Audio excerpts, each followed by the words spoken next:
Go. Hey folks, how you guys doing today? Sean Wieda here with Wiedas Marine, and we're doing something a little different today. So this is kind of going to be our first attempt at a podcast-ish. Is that maybe the right way to say it? Podcast-ish. It's not really a true It's a podcast. powwow. We don't have any pods or anything, but there's no rods to cast. But so we're going to start doing a little thing. We have a lot of really cool people come through Wiedas Marine, not only customers, but sometimes we get some professional anglers. And today I have professional angler Matt Becker with me here. And we also have Adam Baelish, who is a sales professional extraordinaire here at Wiedas Marine. Something like that. Good And title. also a teller of tall tales. So,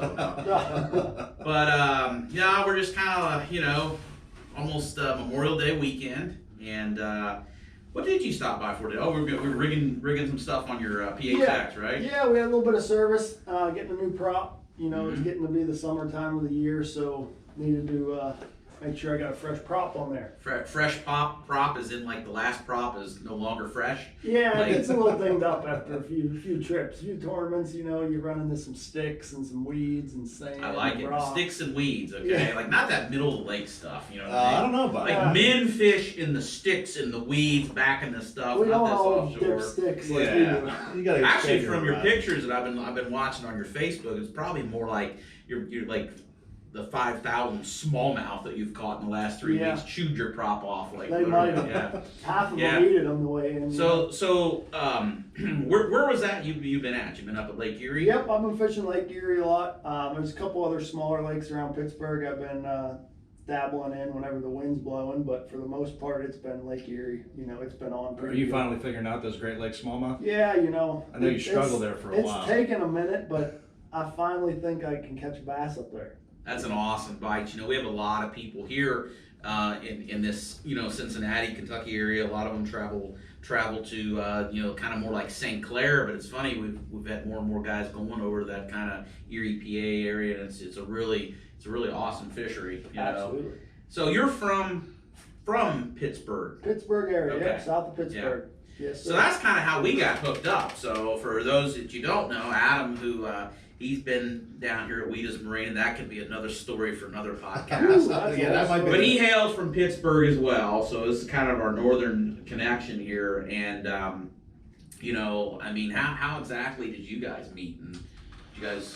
I probably, what are you, 27 now? I am, yeah. When did you start fishing Young. the Bass Nation? When I was 16. So I've probably known you since you were 16. I think I do. the first time I remember hanging out with you was at Lake Oneida when we rented that big Yeah. house, and I think you almost sunk Dougie Jewett's boat. I do. I remember that. But Yeah, I remember meeting you before at Potomac River, but neither of us knew who we are, and we were just BSing, like waiting for checks or something. Probably waiting for checks. I it think was that's like- good. Waiting for trophies and checks. Or I like maybe we were waiting to get our draws. I don't know. yeah. But No, yeah, we've known each other a long time. We Yeah. used to travel together. absolutely, yeah. So Yeah. we traveled and hung out for a while, and then I was in a stage of my life where I was looking to get a little bit better boat to move up to fish the Costa Series at the time to really make a run at professional fishing, and that's how I stumbled on the Wiedas Marine. I found a used Skeeter. I had Yeah. just bought a boat here. You did? That's how I. That's found how it. he Yeah. came to work here too. I just bought a boat He here. bought a boat, and that's another story. But that's actually how Adam came to work here. He was a customer, and then Becker actually bought a used boat from us. That's when he was like looking to live. Now he's living, so he's like that's past. He was like he's living the dream current. He was looking to live the dream, but that boat did you pretty good though. I think you Yeah. won a few pennies out of that thing. I didn't you? did. That boat paid for itself very quickly. Yeah. Very quickly. Yeah. And that was probably the best boat I ever owned. Up until you're Financially. Phoenix. Well, yeah, I'm talking financially wise. I only owned it for about a year and a half, and I made probably $70,000 out of it, and only paid $25 So for if you it. buy a boat from Wiedas Marine, they actually appreciate it. Yeah, Yeah, they do. They do. But that's how really your career. You've been at this for a long time. But really, that was your big break. Is you had this used boat that you got from us, and you were fishing. You were an animal. You were out every day, and you win the Thousand Island Costa. Absolutely. That's what I needed. I needed that break financially to be able to afford to fish professionally, and I needed that boat that I could rely on to be able to fish the Costa Series, and that's where Wiedas Marine came in, got me in that used Skeeter at the time, and I felt confident in it. The motor was newer, so it had warranty, and I was confident to make those long runs that you needed to make, and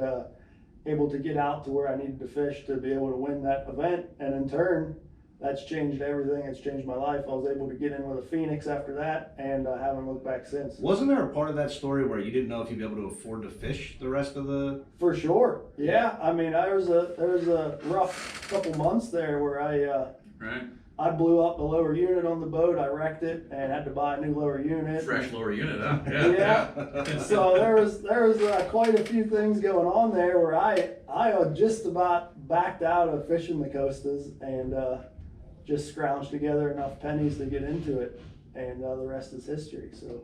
Yeah, I mean it was you know, it wasn't too long after that. I think you came down, and it was funny because you know, kind of Adam, you know, said, man, you know, look, the boy here, he's doing good, and you know, I think he's going to be going some places. And we came down and we went fishing. I actually remember I took you guys to one of my secret lakes. Oh yeah. We had a pretty good day though. I'll tell you something about Sean Wieda. He's got some secrets that he will put a gun to your head if you let them out. He took us to Lake X. He blindfolded us on the way. Yes. They still don't know. I mean, I did. I spun them around. Yes. I smacked them in the face, get them disoriented before they knew where they were at. But we did pretty good. I mean, we actually had a good day. We did pretty good. Actually, I remember Matt was like up there like a wild animal catching them on a spinnerbait. Just like one after another. That was a fun place. We kind of like, you know, talked a little bit. It was like that around that time you met. I think we didn't know what we were going to do. We got hooked up with our Phoenix rep, and one thing led to another. And so now you've run a PHX, which is, you know, for those, a lot of you guys maybe don't know the models. That's kind of Phoenix's big. It's kind of tailored to rough water, big water. Now you ran, is this your third one or your second one? This is my third one. Okay, so I've ordered the same boat. Third one. Yep. So what makes that? Why do you like that PHX so much? What makes it so good?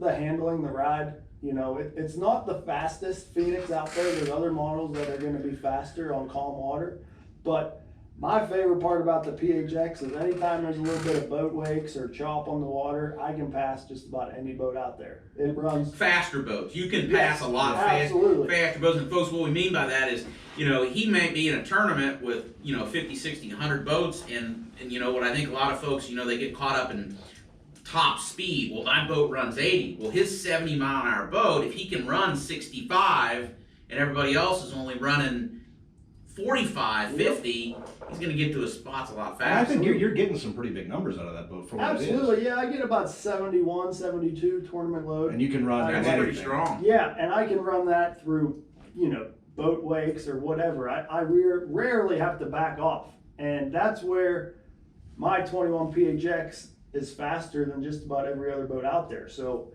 that's why I love the PHX, because like I said, it's not going to be the fastest on smooth water, but as soon as there's a little bit of chop, it blows right through anything, and I can pass almost all the competitors. So Do you have a lot of compliments from your marshals? yes, Co-anglers? the marshals and co-anglers love it. You know, they always say it's they try and blame it on me and say I'm a good driver, but I think it's the opposite. The boat makes me look good. Well, you probably got a little bit of experience running. Doesn't hurt anything. But yeah, PHX. That's definitely, if you're looking for a big water boat, it's definitely one of the best out there. So How's things going in the business here? Are you selling a lot of Phoenix? We got some news, I think. Well, yeah, we you know, we've been with Phoenix. I think, I don't want to say this wrong, but I think we've been with them for, I think since 2013, and you know, we've always been one of their top dealers as far as volume, finishing second usually most of the years. Which, you know, for us, we carry several other brands, and we do very well with those brands as well. So to be second has been, you know, something we've been kind of proud of. But this year, we actually, for 2020 model year, we were actually the largest volume Phoenix boat dealership in the United States. So we're That's awesome. kind of excited about that. You get a know. trophy for that? I don't know if we get a trophy for that, you know. You can put it right there I mean, next to your Angler of the Year trophy. yeah. That would be that's, you know, that was a good, I guess it was a good year. You know, we were the #1 Phoenix dealer, and blind squirrel found a nut, and Yeah. and 2019 was a good year for Sean, huh? yeah. Well, I've been fishing the Buckeye division for a long time, and I've been close to that. It's just the Buckeye division is crazy. It's one of the hardest divisions in the country because the fishing is so tough. We've got such small lakes, so pressured. Few bass. Very few Yeah. bass, and Few bass. the guys that are good. I mean, they're gonna know, and there's really no secrets. There's no way you can outrun anybody or get anywhere. So you've really just kind of gotta viscerally, just figure them out in these Outfish small, people. yeah, in these small areas. But but yeah, it was a good year. I mean, between that and then the model year. So the boat model years, they start in like June of last year. They finish in June of this year. So we're getting ready to get into the 2021 model year, which Phoenix has got some new exciting things. They've got a new 818, which is like a wide-bodied 18.5 footer, which will replace the 618. And we're waiting to see what other changes they've got, but pretty much the same model mix. Other than that, so That's good to hear. Yeah, but big news also with FLW and Phoenix having a partnership now. That's big for us and big for you. Absolutely. Definitely big for you, but also big for us because Absolutely. a lot of our customers are fishing FLW, either whether it be the BFLs or the Yep. Toyota series or.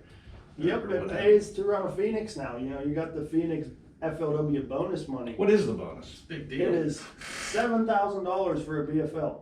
If you're fishing out of a Phoenix. $7,000. $7,000. So if you're Yeah. fishing a BFL and you're not running a Phoenix, you're missing out. You're on a you're lot winning of more money. from Phoenix than you are from. You are. From Yeah. Absolutely. BFL. And then they're doing some cool things with the I think that's Toyota better series. than that. Like they got like that cup program. I think that's better than the cup. That's not a cup. They're giving you the whole bowl. Yeah. The other For guys sure. are only giving you the cup. You know what For I mean? sure. Yeah. For sure. Yeah, and then in the Toyota series, they're even paying the top finisher. So you don't even have to win. Right. If you finish the highest Phoenix owner, you're getting $1,000. So you're almost getting your entry fee back just for running a Phoenix. So Right. that's every Toyota series. And then on the pro circuit, they're paying $35,000 if somebody wins Wow. on the Phoenix. Now we got some big news from the pro circuit too, don't we? Well, of course we do. We got some super tournaments coming. They changed, yeah. Now, wait a minute. Now we got super what? Super tournaments. Super. Tournaments. Tour. There's an O in Tournaments. there. No. You guys are professional tournament anglers. Tour. Okay, Tournaments. well that's always Spell going to be it a out. north versus south Spell argument it out. right there. Where Spell I it come out. from, you fishing a bass tournament. You know what I It's a mean? derby. Derby. Derby. Yeah, we But- can all get along with that. No, but you got some new competition, don't you? Yeah, so with this whole COVID-19 thing going on, they had to make some drastic changes to finish out the year for TV contracts and sponsorship obligations. So we're sort of combining the Bass Pro Tour and the FLW Pro Circuit to finish out the year. So we're going to have a new roster for the rest of the season. We got 3 more events coming up here soon, and it's going to be a busy summer. I'm looking forward to it. Yeah, they changed the schedule too. Of the last 3. Well, what are they? There's We got Chickamauga at the end of June, and then Mississippi River. Oh, that's going to be in- fun. Yeah, Mississippi River in July. Better have plenty of fresh props for that event. Yeah. I got 3 now, so I'm ready to go. And then we got Erie, Detroit right? River. Detroit River. in August. So that's the one I'm looking forward to the most. They should be set up how I like to fish that time of year, and we should be able to find something pretty. So when solid. you win that one, what do you get from Phoenix? Whew, hopefully 35,000. That would But be nice. don't. Well, this whole COVID-19 thing has been it's been a serious thing. It's affected. We've lost a lot of people, and but I mean, as far as changing professional bass fishing, I mean, what you think it's going to change anything, or think we're just going to go back to normal, or what's your thoughts on that? Man, I'm not sure what to expect. It may change things for forever or for the next good little while. It's going to be interesting to see how all things pan out with as far as sponsorship dollars and that kind of stuff. So I'm a little anxious about that and see what the future Right. holds. But we'll come together. We'll get through it one way or the other, and bass fishing will get back to what it was or even better in the future. Yeah, I don't think anybody knows what's going to come out of this, but I think everybody trying to stay safe and all that stuff, and obviously everybody's trying to make a living still. But Well, that's been the thing. We've had a lot of people ask us, and I'll be honest. When this all happened, besides being worried about my health and my the health of all the employees here and our customers and friends, I kind of thought, oh my gosh, the boat business is going to collapse. Well, I mean, knock on wood, but like just the opposites happened. So like, you know, we've actually had, you know, a phenomenal spring, despite being basically closed down and, you know, selling online. But the thing is, so there's more people fishing. I mean, whether right or wrong or whatever, there are more people on the water this year than I've ever seen in my life, from Dale Hollow to Lake Erie, everywhere in between. And so the phenomenon that we've seen is, you know, we've had a lot of people that are bringing old boats in that you know, these guys have got, you know, 30-year-old boats, and they're coming in and they're saying, look, I've been laid off work, I've been fishing, you know, I'm going back to work assumably, of course, but you know, I've been heading all this time, and I've kind of discovered the love for fishing again, and my kids now love fishing, and I need a more dependable boat. So I bet we've had probably 25 or 30 boat sales in the last, you know, couple of months, where guys have specifically said, hey, you know, look, I'm fishing more than I ever have, and I like this. So we're gonna see more, maybe an injection of some new people into the sport. I know, you know, tackle warehouses and stuff are saying they're all time slammed, and tackle sales, you know, all these companies. So, and I think that we will see, or we won't see, a decrease in fishing industry sponsors. But I think anybody outside the industry, they're going to be pulling back. They might be a little bit back. You know what I'm saying? So that's usually where the high dollar amounts come into these events. So I don't know how that's going to affect things, but certainly the bass fishing industry, and really the fishing industry in general, is going crazy right now. I think this is a time too that's important too, that, you know, let's support our people in fishing. Okay, let's support our bait companies and our local dealers and our small businesses. Don't go to Walmart. You know, yeah, I mean, let's try to support the people that inject money into the fishing business, whether that be a very large business, company like Phoenix or whatever, or just making sure that we're supporting our organizations like FLW and Bass and stuff like that, you know, probably have lost some revenue from the lack of tournaments. So I try to do my part. I know we'll end on this. You know, it's not every day I get a professional fisherman to give, you know, to look through my tackle, but this is to Sean Wieda. Yeah, I ordered some stuff. What'd you do? I mean, you get on YouTube, you watch these guys, all these pros that catch all these big fish, and you think like, I'm gonna be like them, and I'm gonna get the stuff to catch them. So maybe you can maybe look through my order there and see if I got anything worth it. Let's see what you got here. See what kind of junk I got in here. I don't even know what I ordered. I was jeez. Junk. Definitely. Oh, jeez. No, you can work with that. It's not junk. Hey, we got one. Not junk. What, are you crappy fishing with them? Let me see those Little things. grubs? Jeez. I didn't mean to order them that little. I thought those would be spinnerbait trailers. Those are like tiny. You got like crappie quite trailers. the order here. Seaguar's good stuff. Yeah, so I it's like some Smackdown. Well, I mean, you buy it, you know, like even if I didn't know what it was, like I know this stuff's good because it's actually braided sinks. But Smackdown, you know, like that sounds aggressive. Like I'm gonna put the Smackdown on some 12 inchers on a ramp somewhere in Ohio, you know. I know you like throwing worms. You're the Senko master. I am. I love throwing a Senko. You kind of be fingering my goods there, Adam. You know, you're gonna use it. You did all right. John. You got some good stuff here. I think you can. Oh, there it is. Here, pull that out. Nah. We don't need to show that off on camera. Put that down. We're good. How about that color? Yeah, that color. Ooh. Actually, I haven't seen that color. Yeah, that's I don't know if my order does. That's my bonus. Every time he walks out of here, he sounds like a rattle trap. It's crazy. Put that one in the pocket too. Something tells me like. Oh, you did good. Well, good. You did good, Sean. Well, I'll tell you what, folks. I hope you enjoyed listening to us talk in circles, and I think we're going to try to do a few more of these. I don't have a catchy name yet for them, so right now it's just, you know, the Wiedas Marine podcast-ish type, you know, dialogue, you know. But stay tuned for more. Hey, guys, stay safe out there, and let's get back to some level of normalcy and getting out there fishing tournaments. And wish Matt Becker a lot of luck on tour this year. Thanks for watching. Thanks. All right.